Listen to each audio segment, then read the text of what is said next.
The folks on my street would tell you I keep to myself. They'd probably call me friendly enough, a bit of an oddball, someone who waves from the porch but doesn't show up to block parties. My name is Steve. I turned 86 this past spring. My home is a small one-level place sitting at the tail end of a road that essentially goes nowhere. Most people navigating through this town never notice it exists. The vehicle parked in my driveway has been with me for 22 years. The hood has seen better days, and the radio is barely on speaking terms with modern technology. 2 stations on a clear day. My finances would not excite anyone with a clipboard and a set of investment goals. No portfolio. No properties generating income while I sleep. Nothing held in reserve for heirs or beneficiaries. If you were to measure my life against the kind of success that gets celebrated in glossy print or discussed breathlessly on financial television, you would conclude that I came up short. I am deep into the final portion of my time on this earth, and I have not collected the conventional evidence of a life that mattered. And yet, right now, in this soft old chair, with the window in front of me, opening onto a garden I put together with nothing but my own effort and a little patience, I can tell you plainly that I am a deeply, genuinely satisfied man. I have not spent a single night staring at the ceiling, regretting the path I chose. Well, almost none. There was a regrettable incident involving bargain brand toilet paper sometime in the early 90s, but I've largely made my peace with that.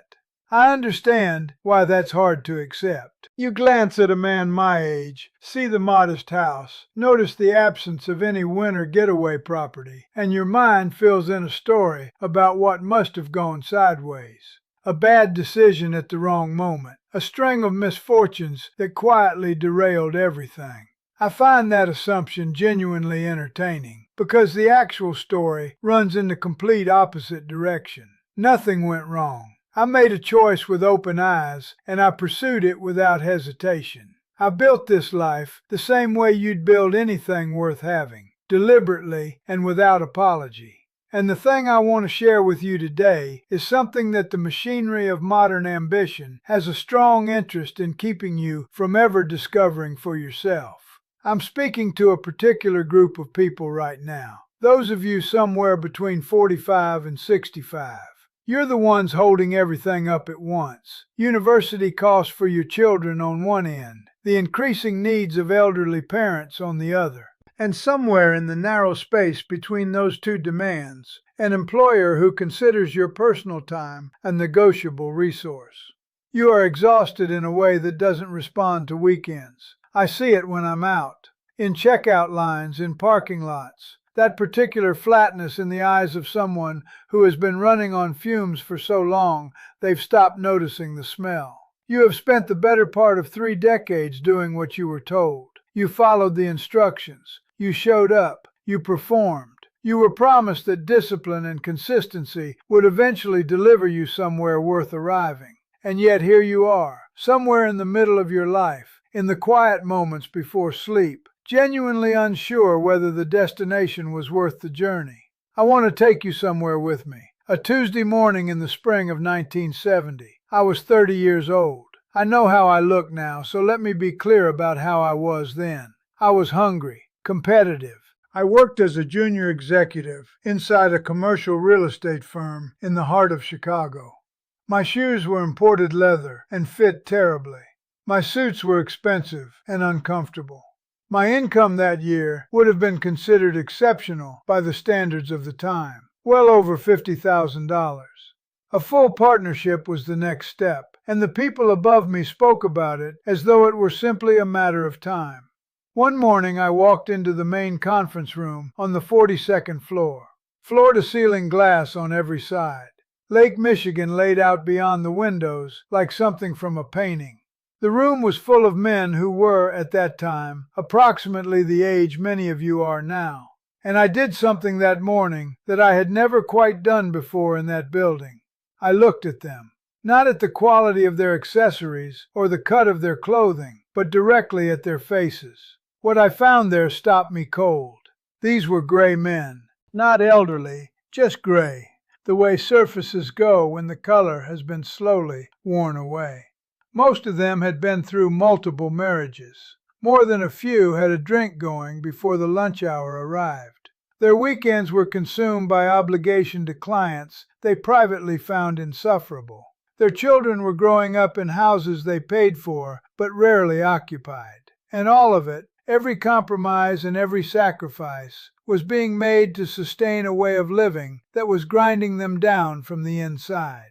I pulled out the chair, set my case on the table, and something happened inside my chest that I can only describe as a door swinging open. Everything became very clear very quickly. If I kept going, if I gave the company what it wanted from me, if I outworked everyone in that room and claimed the prize waiting at the top of that particular mountain, my reward would be a front row seat to my own gradual erosion. I would become a more polished version of what I was looking at. I left the briefcase on the table, didn't open it, didn't address anyone, got up, walked out to the elevator, went down 42 floors, pushed through the front door, and stood on the pavement in the cold morning air. I did not go back, not to collect my things, not to explain myself, not to say a proper goodbye. The people who knew me best assumed something had fractured inside me. My father was convinced I had thrown away the opportunity of a generation. What he couldn't see, and what I understood clearly, was that the opportunity was actually a set of handcuffs with very good branding. I had just walked away from them. The years that followed took me in directions I couldn't have drawn on a map in advance. Half a decade spent refurbishing old bicycles in a small coastal community. 2 decades after that with a family-owned plant nursery, hands in the ground, slowly learning the personalities of different soils and the quiet rhythms of things that grow. Then 3 decades running a neighborhood public library, surrounded by books and by the kinds of people who still believe in them. My income across all of those years was enough. Enough for warmth, for good coffee, for one unhurried road trip to somewhere near water each year. I never acquired more house than I could fill with actual living. I never owned a car whose scratches I would have grieved. There was a man at that firm, a supervisor named William, who represented everything the company aspired to produce. He didn't leave. He stayed, worked, climbed, and accumulated. He ended up with a large house in the suburbs, a swimming pool that mostly reflected the sky, and automobiles that cost as much as a decent education. By his mid-40s, William had secured the senior partnership. He had done it. He had cleared the bar that the whole operation had been asking him to clear. William died at 53. He was in an airport, waiting on a delayed departure, headed to a conference that held no interest for him, with a spreadsheet open on the screen in his lap. His entire adult life had been structured around the premise that one day, once enough had been achieved, he would finally be permitted to exhale. He had carried the full weight of sustained high-level pressure for decades, so that people who didn't know him could describe him as successful. And when the end came, it came fast, and it came in a place full of strangers, far from anyone whose presence would have meant something to him. People drive past my house and form their opinions. Fine. I am 86 years old, and my heart runs quietly and without complaint. I sleep through the night. I rise when my body decides it is finished resting, somewhere around 7 most mornings, and the day opens in front of me with one simple question: book or garden? And occasionally, whether the stray cat from a few doors down has been sufficiently looked after. William played by every rule that was handed to him. But in exchange for the recognition those rules promised, he surrendered the one thing that can never be returned, which is time, and traded it for a set of credentials that no longer register anywhere. There is a very persistent story that gets told to people from the moment they enter professional life. The story says that safety is something you build through ownership. More property, more savings, better titles, more prestigious addresses. Keep accumulating, and eventually the anxiety will stop. But accumulation, the longer you practice it, does not reduce the weight you carry. It increases it. Think of it this way. You step outside into a steady downpour, wearing a heavy coat made of thick wool.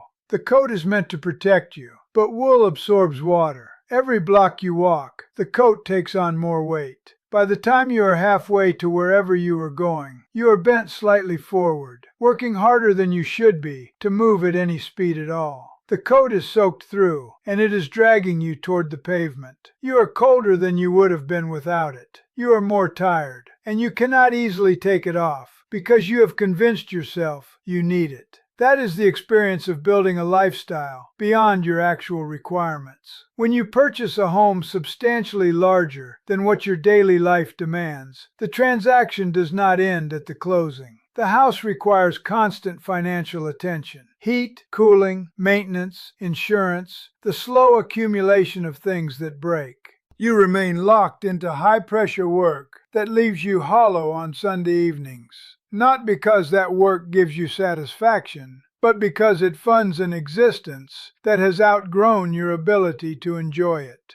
It is a loop, a perfectly designed, socially celebrated loop of depletion. I stepped out of the loop by setting the coat down. When the excess falls away, when you genuinely release the need to be perceived a certain way by people whose opinions have no bearing on the texture of your actual days, you become something close to weightless. It gets harder to worry, harder to threaten. I feel genuine concern when I look at what the years you are currently living have become. Your 40s, 50s, and 60s are supposed to be the stage where accumulated experience starts to feel like an asset rather than a burden, where you grow more comfortable occupying your own skin. Instead, those years have been colonized by a low-grade, persistent panic. Every time you reach for your phone, you are met with evidence that you are behind.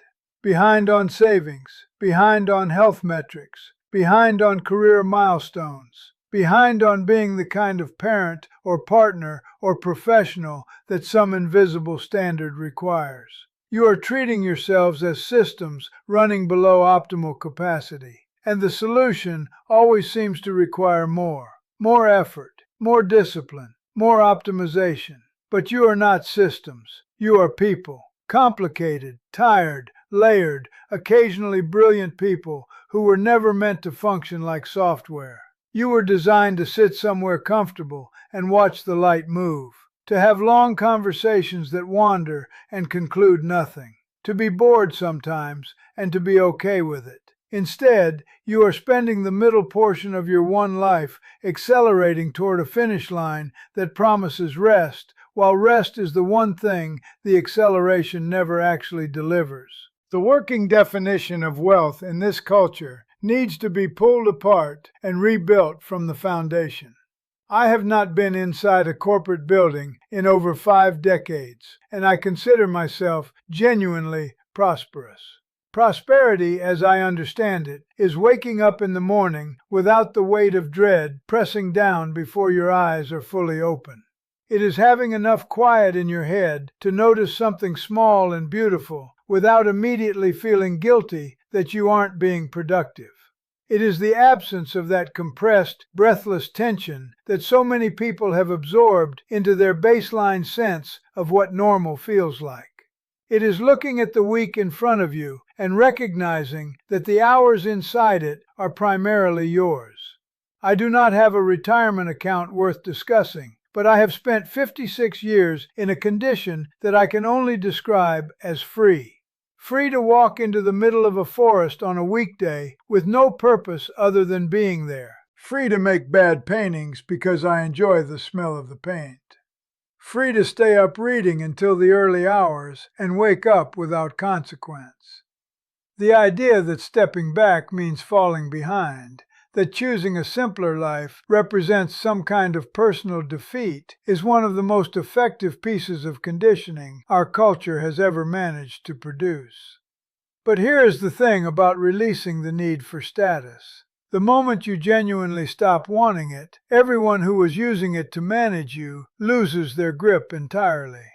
The manager who controls through the promise of promotion loses the ability to control you the moment advancement stops being something you need. Financial pressure loses its edge when your actual requirements are small and clearly defined. When you have kept your life lean, there is very little that can be taken from you, and that makes you nearly impossible to destabilize. I am here in this small and sunlit room, watching the afternoon arrive at its own pace. And what I want to give you today is permission to breathe out. A genuine, no-strings-attached invitation to set down what you have been carrying and walk away from the noise that has been quietly consuming your life. If you are lying awake in the dark, running through the list of everything you haven't done yet, you are allowed to change the terms. If selling a house that exhausts you and moving somewhere smaller and cheaper sounds like relief rather than retreat, then trust that feeling. If leaving a role that follows you home in your sleep and taking something less demanding but more livable sounds like the right trade, then make it. People will have things to say. They will decide you have given up. They will measure you against standards you no longer subscribe to and find you lacking. Let them reach those conclusions. Let them stay in the race. Let them keep score against each other and wonder why the score never feels like enough. Let them carry what they carry. You choose something different. You choose the mornings that belong to you. You choose the slow afternoons and the quiet evenings. You step away from the performance and into the plain, unhurried reality of being a living person, with limited time and full permission to spend it well. I can tell you from where I sit, from 8.5 decades of watching people run toward things that turned out to be shadows, that the moment you stop trying to win is the moment you finally start to feel like yourself.